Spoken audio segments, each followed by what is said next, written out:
Assalamualaikum warahmatullahi wabarakatuh. Selamat malam buat teman-teman semuanya. Terima kasih buat teman-teman yang sudah mengklik video saya. Semoga teman-teman semuanya dalam keadaan sehat dan selalu dalam lindungan Allah Subhanahu wa Ta'ala. Saya juga ingin mengucapkan terima kasih banyak buat teman-teman yang sudah mensupport channel saya. Semoga channel saya semakin berkembang sehingga saya semakin semangat menyampaikan kisah-kisah misteri yang ada di sekitar kita. Buat teman-teman yang baru bergabung, jangan lupa diklik tombol subscribe, nyalakan juga loncengnya supaya teman-teman mendapatkan notifikasi apabila saya mengupload video terbaru. Di video kali ini saya akan menceritakan sebuah kisah nyata yang saya dapat dari salah satu teman subscriber saya. Buat teman-teman yang penasaran sama ceritanya, tonton video saya sampai selesai.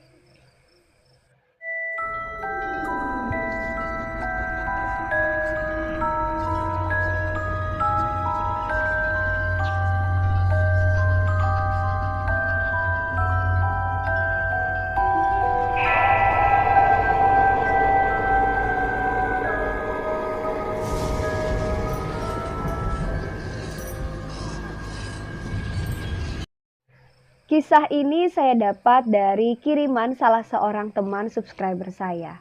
Jadi teman subscriber saya ini pamannya yang menceritakan kepada beliau.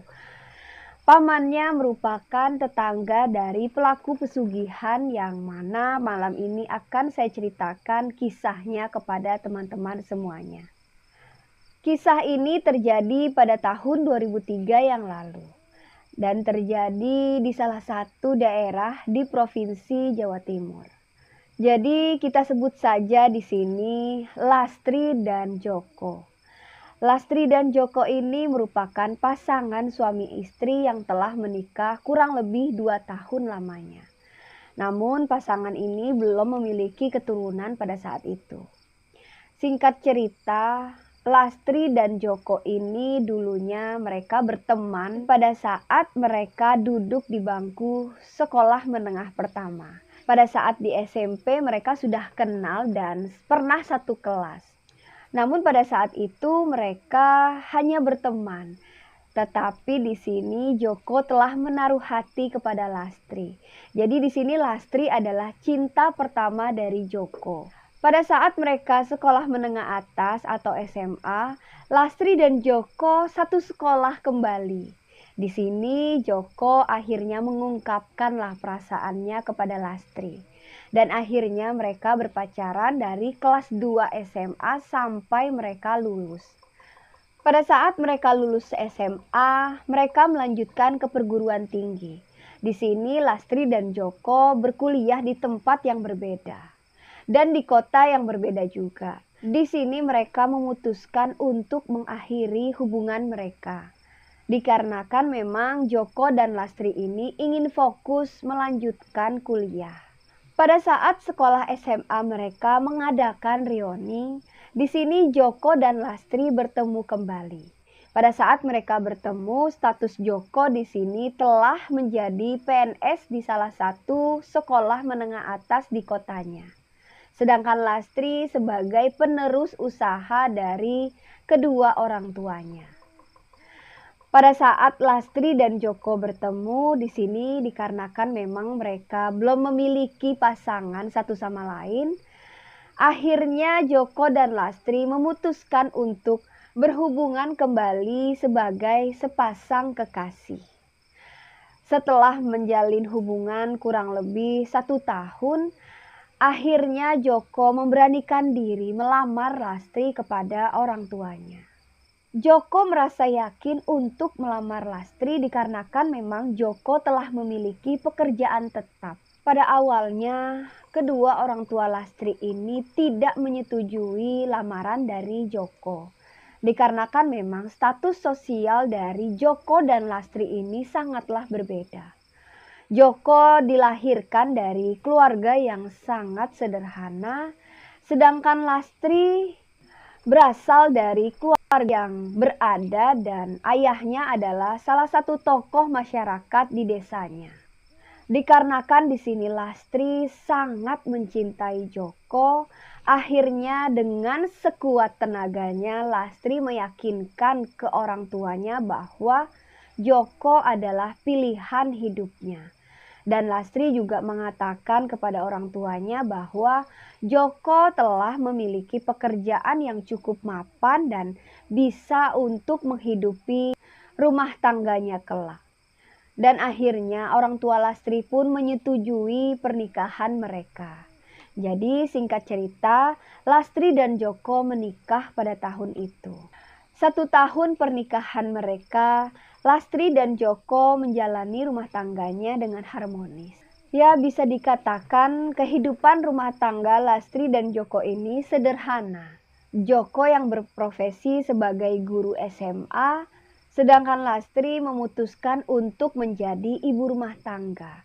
Jadi pada saat Lastri sebelum menikah dengan Joko, Lastri dipercaya oleh ayahnya untuk meneruskan usaha dari orang tuanya. Pada saat Lastri menikah, Lastri mengundurkan diri dan usahanya diteruskan oleh adik dari Lastri. Jadi memang di sini Lastri hanya mengandalkan gaji dari suaminya. Dan Lastri menerima keadaan itu dan berusaha untuk menyesuaikanlah kehidupannya yang dulu dengan sekarang setelah menikah dengan Joko. Seiring berjalannya waktu, di sini Lastri sudah mulai merasakan pergolakan batin. Dikarenakan memang Lastri yang sering berkumpul dengan teman-temannya pada saat sebelum menikah dengan Joko. Setiap kali bertemu dengan teman-teman Lastri ini selalu memamerkan atau menunjukkanlah ada saja barang-barang mereka yang baru. Baik itu handphone, perhiasan, tas atau baju, bahkan dari kendaraan. Nah, di sini Lastri sudah mulai merasa minder dan sedikit iri. Sebelum menikah memang kehidupan Lastri ini serba berkecukupan. Dikarenakan memang orang tua Lastri ini orang yang sangat berada. Dan Lastri pun juga seorang pengusaha waktu itu. Dengan pergolakan batin yang semakin memuncak, akhirnya Lastri memberanikan diri berbicara kepada Joko. Di sini Lastri berkata kepada Joko ingin mendapatkan pendapatan lebih dari suaminya. Dikarenakan Lastri ingin memiliki barang-barang yang dimiliki oleh teman-temannya. Dan Joko berkata kepada Lastri, "Ya udah, insya Allah aku akan usahakan penghasilan tambahan untuk kamu." Nah, di sini Joko selain mengajar di sekolah, akhirnya Joko membuka kelas privat untuk murid-muridnya dan membuka usaha yang lain. Setelah 6 bulan dari percakapan mereka itu, di sini memang ada penghasilan tambahan dari Joko. Namun tidak sesuai yang diharapkan oleh Lastri. Karena memang barang-barang yang diinginkan oleh Lastri ini harganya sangat mahal. Dan walaupun Joko telah berupaya untuk mendapatkan penghasilan lebih, tidak cukup untuk membeli barang-barang yang diinginkan oleh Lastri. Jadi singkat cerita, pada saat Lastri dan teman-temannya ini sedang berkumpul di salah satu rumah temannya Lastri, di sini Lastri akhirnya memberanikan diri untuk curhat ke teman-temannya. Sebelumnya Lastri ini sangat tertutup masalah keuangan kepada teman-temannya. Bisa dikatakan memang Lastri ini berpura-pura bahagialah untuk menutupi kegundahan hatinya.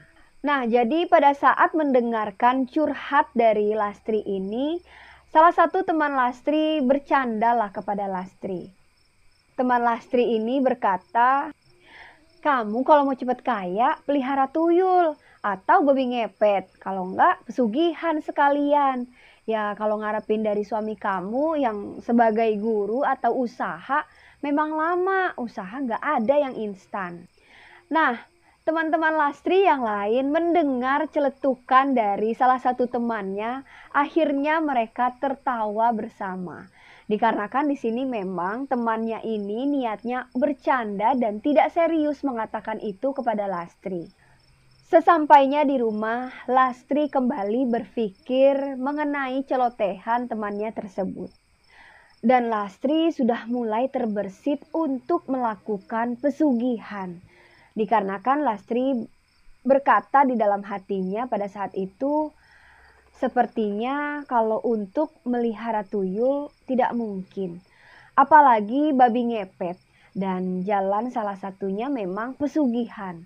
Karena Lastri tidak ingin meminta kepada kedua orang tuanya. Dikarenakan memang Lastri telah berjanji untuk melepaskan semua yang ada pada saat Lastri sebelum menikah dengan Joko. Jadi Lastri merasa malulah apabila Lastri berkata atau minta kepada kedua orang tuanya. Akhirnya Lastri memutuskan untuk melakukan pesugihan. Dan Lastri mulai mencari informasi mengenai pesugihan baik di kotanya atau di kota lain. Setelah mencari informasi untuk melakukan pesugihan, akhirnya Lastri menemukan orang yang bisa membantunya untuk melakukan pesugihan. Dan orang itu berkata kepada Lastri, apabila ingin melakukan ritual pesugihan, Lastri harus memberikan tumbal. Dan kembali orang itu berkata kepada Lastri, apa yang ingin kamu tumbalkan? Lastri terdiam dan memikirkan siapa yang akan ia tumbalkan di sini. Lastri tidak akan mungkin menumbalkan kedua orang tuanya atau saudara kandungnya. Dan suaminya juga tidak mungkin Lastri tumbalkan dikarenakan memang Lastri ini sangat mencintai suaminya. Dan Lastri memutuskan untuk menumbalkan anak yang akan dikandungnya. Dan orang yang bersama Lastri berkata kepada Lastri, kalau kamu siap dan sudah yakin apa yang kamu ingin tumbalkan, malam ini kita akan langsung melakukan ritual pesugihan itu. Dan akhirnya pada malam itu Lastri dibawa oleh orang itu ke suatu tempat yang menurut Lastri sangat menyeramkan. Lastri dibawa oleh orang itu ke suatu tempat yang ada makam tua. Dan Lastri yakin bahwa tempat ritual pesugihan itu berada di tempat itu. Dan akhirnya orang itu pun memulai ritual pesugihan. Lastri disuruh duduk tepat di depan makam itu dan orang itu duduk di sebelah makam tua itu.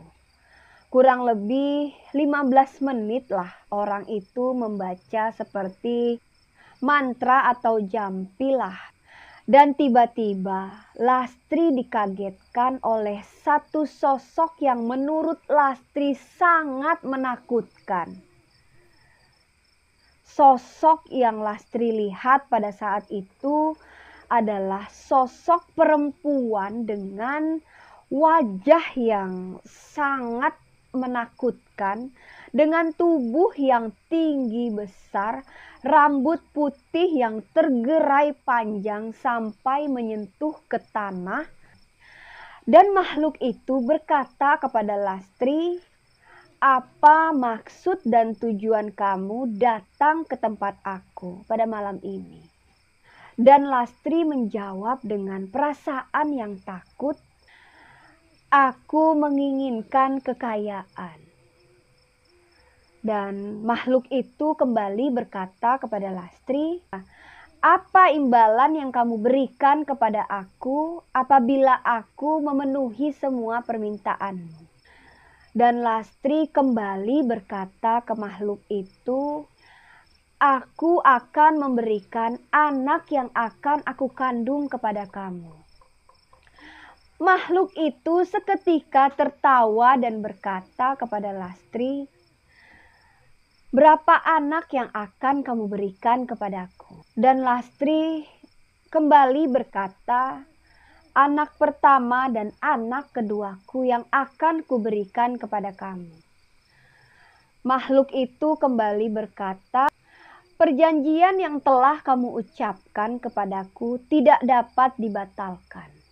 Apabila kamu tidak memberiku tumbal, maka kamu yang akan menjadi tumbal untuk.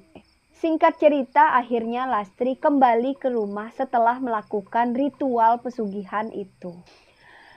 Keesokan harinya, Lastri melakukan aktivitas seperti biasanya dan dikarenakan memang sebelumnya suami dari Lastri ini telah mempunyai usaha sampingan dan akhirnya di sini Lastri berkata kepada suaminya bahwa, "Mas, usaha kamu yang kamu jalani, bagaimana kalau aku aja yang ambil alih untuk mengelolanya? Ya biar aku ada kegiatan gitu mas, nggak bosen di rumah terus." Dan suami Lastri berkata, "Ya dengan senang hati kalau kamu memang mau mengelola usahaku. Dan aku yakin kalau kamu yang mengelola usahaku, pasti usahanya akan berhasil. Karena kan sebelum kamu menikah sama aku, kamu sudah mengelola perusahaan dari kedua orang tua kamu.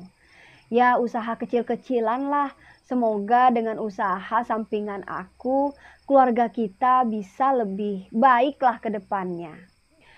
Singkat cerita, usaha dari Lastri dan suaminya ini maju dan sukses. Jadi memang Lastri dan suaminya telah mapan lah pada saat itu. Lastri telah memiliki rumah yang megah dan semua kebutuhan Lastri telah tercukupi. Mengingat perjanjian yang telah Lastri ucapkan di ritual pesugihan pada malam itu, di sini Lastri berusaha untuk memiliki anak. Dan Lastri berkata kepada suaminya untuk program hamil dan mencari tahu rumah sakit dan dokter terbaik untuk melaksanakan program hamil.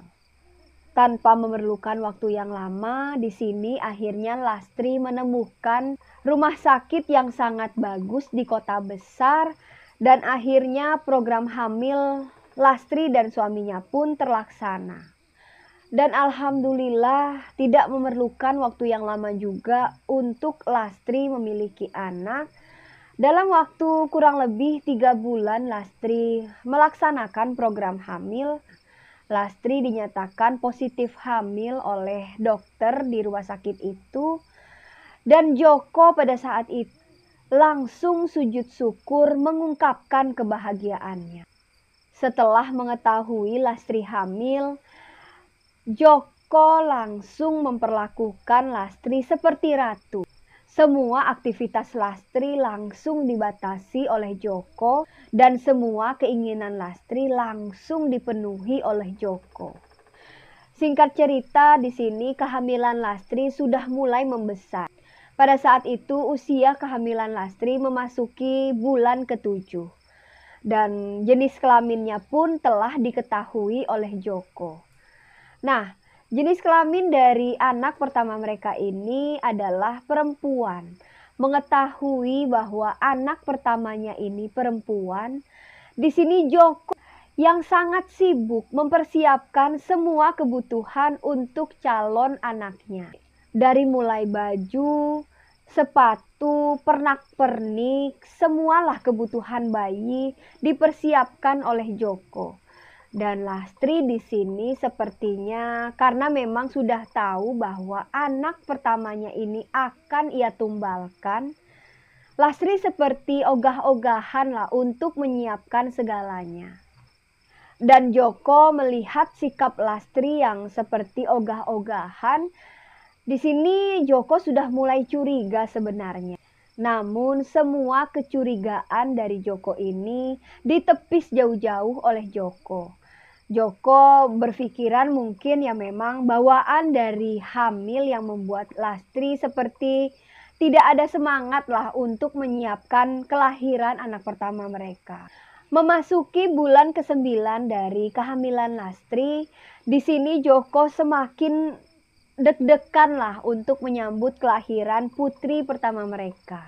Dan akhirnya pada suatu malam Lastri bermimpi bertemu dengan sosok wanita yang ia temui pada malam itu. Sosok wanita itu kembali berkata kepada Lastri, "Malam ini aku akan mengambil apa yang telah kamu janjikan kepadaku." Dan di sini Lastri hanya bisa pasrah melihat putri pertamanya diambil oleh sosok makhluk yang ia lihat pada malam itu.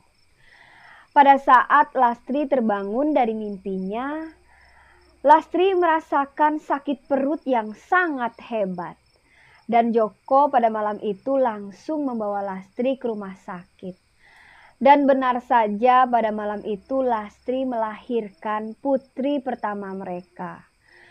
Namun berita yang didengar oleh Joko pada malam itu, putri pertama mereka telah meninggal dunia di dalam kandungan Lastri. Dan pada saat Joko melihat jasad putrinya itu, Joko dikagetkan dengan seluruh tubuh putrinya itu gosong dan seperti ada cakaran-cakaran di tangan dan di perutnya. Joko terdiam dan menangis sejadi-jadinya melihat kondisi putri yang ia harapkan ternyata lahir dengan keadaan yang telah meninggal dunia, dengan keadaan yang sangat mengenaskan. Dan akhirnya walaupun Joko merasa sangat terpuruk dan hatinya hancur, Joko berusaha untuk membesarkan hati Lastri. Joko berkata kepada Lastri, "Insya Allah, semoga Allah mengizinkan kita untuk mendapatkan anak kembali. Dan semoga kita sabar menghadapi ujian ini." Mendengar perkataan dari Joko, disinilah baru Lastri menangis seperti ingin menyesal namun sudah tidak bisa menyesal. Karena memang di sini Lastri lah yang telah membuat perjanjian itu. Singkat cerita, setelah kejadian itu, di sini kehidupan Lastri dan Joko berjalan seperti semula. Lastri kembali meneruskan usahanya dan Joko masih mengajar di salah satu SMA. Nah, namun di sini Lastri terlihat seperti orang yang sedikit tidak memiliki semangat hidup. Sejak kejadian itu, Lastri sering murung dan sering menangis. Dan Joko menganggap bahwa Lastri belum menerima kenyataan bahwa anaknya telah meninggal dunia. Singkat cerita, setelah 1 tahun dari kepergian putri mereka, di sini Lastri semakin merasa menyesal. Setiap hari Lastri dihantui oleh perasaan yang bersalah. Dan wajah dari putri mereka terbayang-bayang terus di benak Lastri. Di dalam hati kecil Lastri berkata, "Maafkan kesalahan ibumu ini, nak. Andai saja ibumu ini tidak gila harta, mungkin saat ini engkau sudah mewarnai hari-hari kami."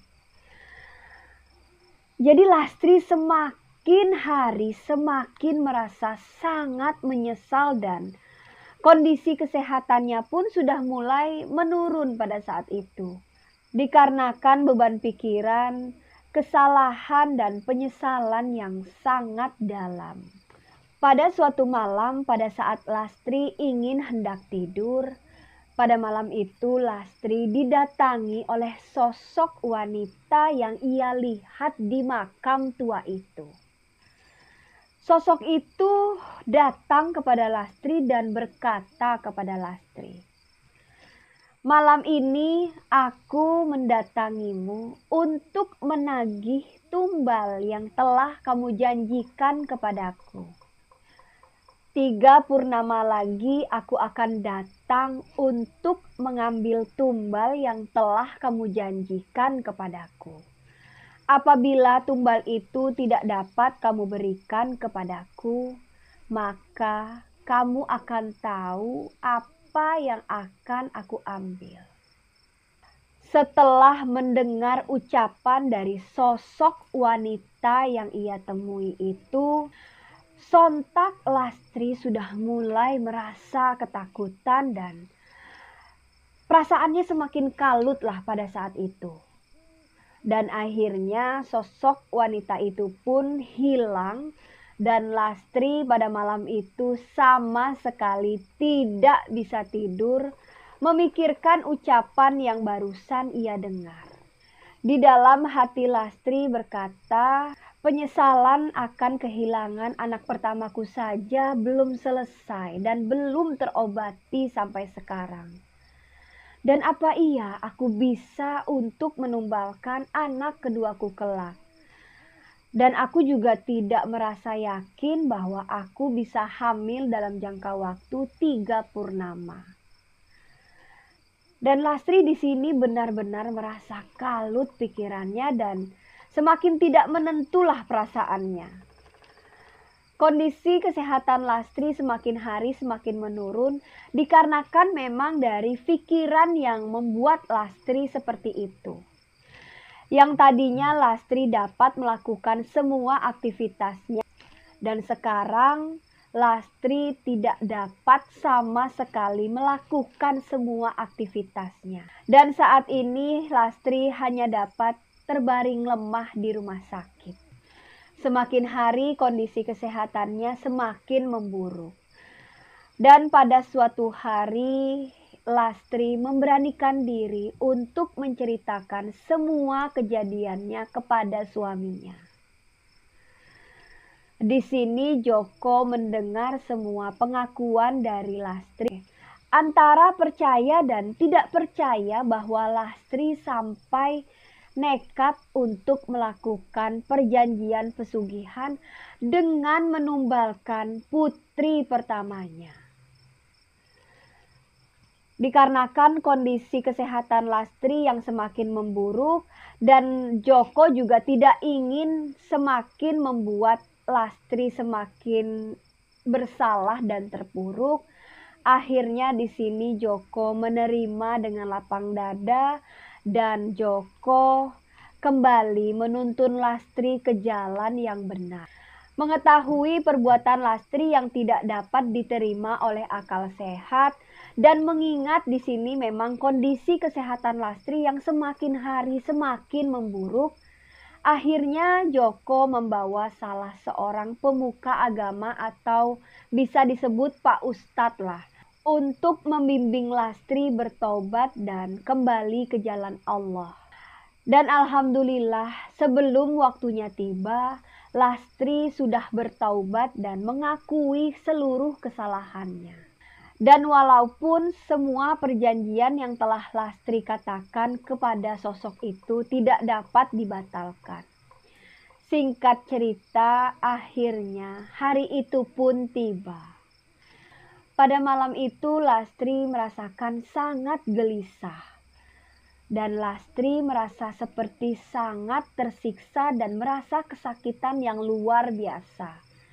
Namun secara kasat mata di sini Joko melihat Lastri seperti biasa dan gerak-gerik Lastri pun juga tidak terlihat seperti orang yang gelisah atau merasakan kesakitan. Dari alat medis pun juga terlihat Lastri semuanya baik-baik saja dan normal-normal saja. Ternyata memang apa yang dirasakan oleh Lastri ini tidak dapat dilihat oleh kasat mata atau oleh orang lain. Padahal sebenarnya Lastri sedang dijemput paksa oleh sosok wanita itu. Dan pada akhirnya malam itu Lastri meninggal dunia dengan tubuh yang tiba-tiba gosong dan banyak sekali luka-luka seperti cakaran. Di sini Joko melihat tubuh istrinya yang tiba-tiba gosong dan penuh dengan luka-luka. Joko seperti flashback dan teringat dengan jasad putrinya yang meninggal pada saat itu. Akhirnya di sini Joko merasa yakin bahwa istrinya telah melakukan perjanjian pesugihan. Setelah proses pemakaman Lastri selesai, Akhirnya di sini Joko berinisiatif untuk menyumbangkan seluruh harta kekayaannya. Karena Joko tidak ingin makan dan memakai hasil harta dari pesugihan. Dan Joko memulai kehidupannya yang baru dengan mengandalkan gajinya sebagai guru dan memulai usahanya dari nol kembali. Demikian kisah yang dapat saya sampaikan dalam video saya kali ini. Dari kisah yang saya sampaikan barusan, kita dapat mengambil pelajaran. Jangan terlalu nafsu untuk mengejar harta duniawi.